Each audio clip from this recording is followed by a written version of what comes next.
Imagine you are standing outside the West Wing on a quiet January morning in 2025.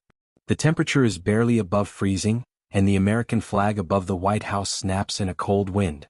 From the outside, the building looks exactly as it always has, white and composed and certain. But inside those walls, something had already shifted. Something that most Americans would not fully understand until months later. An unelected billionaire with access codes to Treasury payment systems. Young software engineers with no government experience walking the corridors of federal agencies that had existed for decades. Career civil servants being locked out of their offices before the inauguration cake had gone stale. And at the center of it all, a president who had returned to power not chastened by what came before, but emboldened by it. This is not a story about politics as theater. This is a story about what power actually looks like when the cameras are off.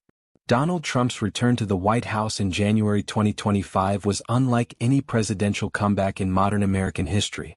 He had survived 2 impeachments, a criminal indictment, a conviction in a New York courtroom, and an assassination attempt. He had watched his party abandon him, then watched them return. He had been declared finished more times than almost any political figure in living memory, and each time the obituaries were written, he had found a way to make the journalists who wrote them look foolish. By the time he stood on the steps of the Capitol on January 20, 2025, and took the oath of office for a second time, the lesson he had drawn from all of it was not humility. It was the lesson of impunity. That the institutions which were supposed to constrain him had failed. That the people who had tried to stop him had themselves been stopped. And that this time he would move faster, hit harder, and trust fewer people outside his own orbit. The second term began with an executive order signed before the day was over. Then another. Then another.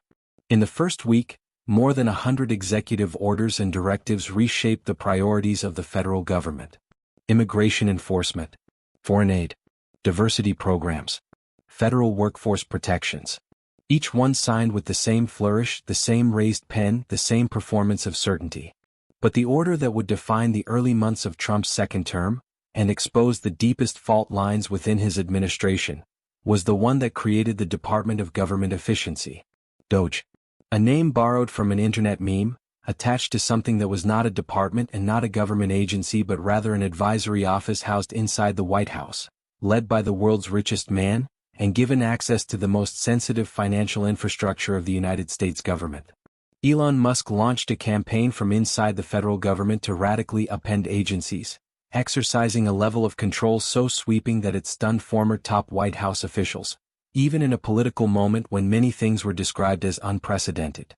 BNN Bloomberg. Think about what that sentence actually means.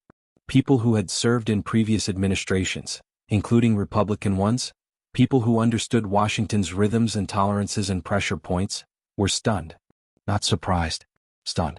Because what was unfolding was not a policy disagreement or a bureaucratic reorganization. It was something that had no clear legal framework, no transparent chain of command, and no obvious limit. Musk and his allies spent the opening weeks of the second Trump presidency barreling full speed into multiple government agencies, causing confusion and raising questions about whether an unelected businessman can wield this kind of authority with little regard for laws or procedures. Al Jazeera. Within days of the inauguration, DOGE personnel gained full access to the Treasury Department's payment systems after the top civil servant at Treasury, David Lebrick, left his job unexpectedly following clashes with Musk's appointees who had expressed interest in stopping certain federal payments. Al Jazeera. This was not a minor administrative change. The Treasury payment system processes trillions of dollars in government spending each year. Salaries, Social Security checks, veteran benefits, foreign aid disbursements. The entire financial nervous system of the American state. And now, young male software engineers from the tech world, many of them former SpaceX and Tesla employees with no government experience, were gaining access to it. The Globe and Mail. You have to stop and sit with that for a moment. Because the scale of what was happening had no modern precedent in American governance. In less than 3 weeks, Trump and Musk upended the federal workforce, firing top officials, grinding billion-dollar agencies to a halt, and convincing tens of thousands of workers to voluntarily leave their jobs.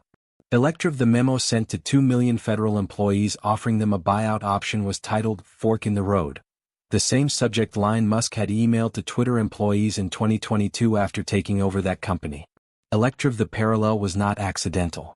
Musk had always described what he was doing as a corporate turnaround, a restructuring. The language of Silicon Valley applied to the architecture of constitutional democracy. But a tech company and a democratic government are not the same thing. One exists to generate profit. The other exists to serve 330 million people, including the ones who did not vote for the president in charge of it. Over the course of the 10 months Doge operated under centralized leadership, it eliminated the roles of more than 300,000 federal employees and claimed to have canceled 13,440 contracts. CBC News: the word "claimed" is important here, because the numbers Doge put forward were repeatedly contested by independent analysts.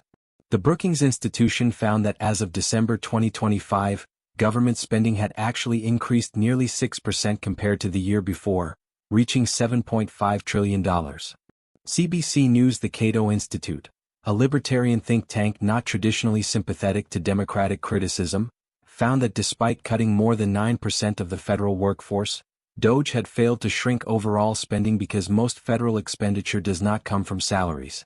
Management experts estimated the cost to fire, rehire, and place workers on paid administrative leave cost American taxpayers roughly $135 billion. The gap between the public narrative and the private reality was becoming visible to anyone who looked carefully enough. Behind those numbers were real lives. IRS employees who had spent decades learning the intricate architecture of the American tax system were shown the door in mass layoffs. A Yale University budget lab forecast that if 22,000 IRS employees left, the agency would lose $8.5 billion in revenue in 2026 alone, with that loss snowballing to nearly $200 billion over a decade. CBC News: cybersecurity experts warned that the mass departures had created a dangerous vulnerability, that countries like China and Russia might now be positioned to recruit former employees who still held classified knowledge. One IRS employee speaking to a financial publication said simply, "When we look back historically, we're going to see that the gutting of the bureaucracy that keeps the government running will be the trigger that collapses America." CBC News.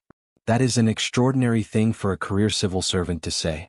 The kind of thing people say when they believe what they are watching is not a reform but a demolition. And then there was the question of conflict of interest. Musk ran 6 companies with contracts and regulatory relationships with the federal government. SpaceX received billions in NASA and Defense Department contracts. Tesla was subject to federal safety regulations. Starlink was expanding its government partnerships. Federal ethics experts noted that as a government employee, Musk was covered by a conflicts of interest statute that prohibits participation in matters affecting his financial holdings, but that this law could only be enforced criminally by the Justice Department, which in this case was Trump's Justice Department. BNN Bloomberg, the watchdog, in other words, worked for the person being watched. Democrats filed more than 1,000 requests for information directed at the Trump administration, Musk, and Doge on issues related to national security, the illegal termination of federal employees, and rampant conflicts of interest. NPR Republicans in Congress, with limited exceptions, remained quiet. The quiet of a party that understood, viscerally, what it meant to cross the man who had remade their political coalition in his own image. Inside the White House itself, the dynamics were more complicated than the public saw. Insiders told Reuters that jostling among policy advisors with contrasting goals had produced a Jekyll and Hyde approach to governing, that rather than calling the shots himself, Trump was making an attempt to appease everyone at once, despite the fact that his advisors had wildly different goals. CBC News: the hawks wanted escalation. The markets wanted reassurance. The base wanted confrontation. And according to one unnamed advisor, Trump was allowing each faction to believe what it wanted to believe simultaneously. CBC News: the result was a messaging operation that often contradicted itself within a single news cycle. Statements walked back hours after they were made, tariff threats softened and then hardened again, diplomatic positions announced and then quietly reversed. By early 2026, insiders told reporters that patience inside the White House was wearing thin over a growing list of cabinet embarrassments, with tensions behind closed doors as headlines piled up and midterm anxiety began to set in. NPR: the administration that had presented itself as a juggernaut of executive authority was showing the strain of governing under permanent improvisation. Decisions made in the Oval Office seemed to surprise the very departments that were supposed to implement them. Allies were antagonized. Relationships that had taken decades to build, with Canada, with NATO partners, with career diplomats, were being severed in ways that could not be easily repaired. The polling data told a quiet but unmistakable story. A survey conducted between March 12 and 16, 2026 found that 41% of registered voters approved of Trump's performance, while 57% disapproved. His net approval on the economy stood at -21. On foreign policy also -21. On immigration -12. Substack: these were not the numbers of a president with political capital to spend. CNN's polling expert noted that Trump had crossed a threshold no modern president would welcome. An entire year with a negative net approval rating, with his sustained underwater numbers carrying serious implications for the 2026 midterms. A December analysis captured the shift in tone, noting that Trump's approval rating had plunged to a net of -24, a historic low surpassed only by Richard Nixon at a comparable point in his second term, with support eroding not only among independents and younger voters but even within his once unyielding base. Atlanta Black Star. And yet, and this is what makes this story genuinely complicated, genuinely resistant to easy conclusions, Trump's hold on the Republican Party remained remarkably intact. Political analysts noted that Trump plays a weak hand strong, that he doesn't suffer the way other presidents do with low poll numbers, that he simply ignores them and moves on as if he has some giant mandate, and that much of the political class responds to him as if that were correct, because he retains the power to punish Republicans through primary challenges. Euronews: the threat of a Trump-backed primary challenge against a sitting Republican senator or congressman was, in 2026, still the most effective instrument of political discipline in American politics. Which meant that the people who might otherwise have raised institutional objections had powerful personal incentives to remain silent. This is the architecture of the closed door that the script of this documentary is really about. Not just the specific policies. Not just DOGE or the tariffs or the cabinet tensions. But the deeper structural question of what happens when the informal norms that have long governed American political life, the expectation of transparency, the assumption of institutional independence, the belief that career public servants exist to serve the public rather than the president, are systematically hollowed out. What remains? What fills the space? Plans crafted by Trump's inner circle before the second term began were explicit about the goal: to end government protections for tens of thousands of federal employees and replace them with partisan loyalists, on the theory that career civil servants had functioned as a fourth branch of government, and a roadblock to conservative change. Supply chain dive: the word roadblock is worth examining. Because in a constitutional democracy, checks on executive power are not bugs. They are features. They are the mechanisms by which a government of the people remains accountable to the people, rather than becoming an instrument of whoever holds the presidency at any given moment. U.S. leadership approval within NATO countries fell 14 percentage points in 2025 to just 21%. Axios' A Pew Research Center study found that more than half of people surveyed in 19 of 24 countries said they lacked confidence in Trump's leadership of world affairs, with his 2025 ratings trailing those of Biden's 2024 ratings by an average of 12 percentage points. Yahoo! The world was watching. And what it saw, it did not trust. What does a presidency like this reveal about the nature of democratic power? Perhaps the most honest answer is this: that democracy is not a structure so much as a practice. It is not the building or the flag or the words on old parchment. It is the daily, unglamorous, often frustrating work of people who believe the rules apply to everyone, including and especially the powerful.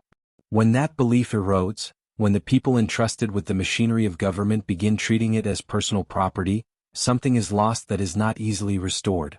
Not in an election. Not in a court ruling. Not in a midterm wave. The closed doors of Washington in 2025 and 2026 concealed arguments, tensions, and decisions that will take years to fully understand. White House reporters asked whether the administration's actions were driven more by policy priorities or by public pressure, and whether events like the immigration enforcement in Minneapolis reflected meaningful course corrections or surface-level adjustments to a familiar playbook.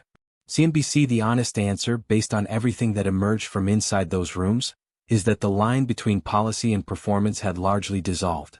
That the presidency had become, in significant ways, a continuous act of will, sustained not by institutional authority but by the fear of what would happen to anyone who openly withdrew their consent.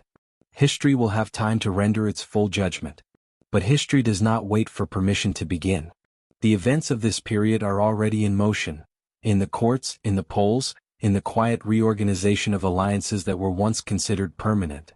The closed doors of Washington were never as soundproof as the people behind them believed. And the things that happen in quiet rooms have a way, eventually, of becoming very loud.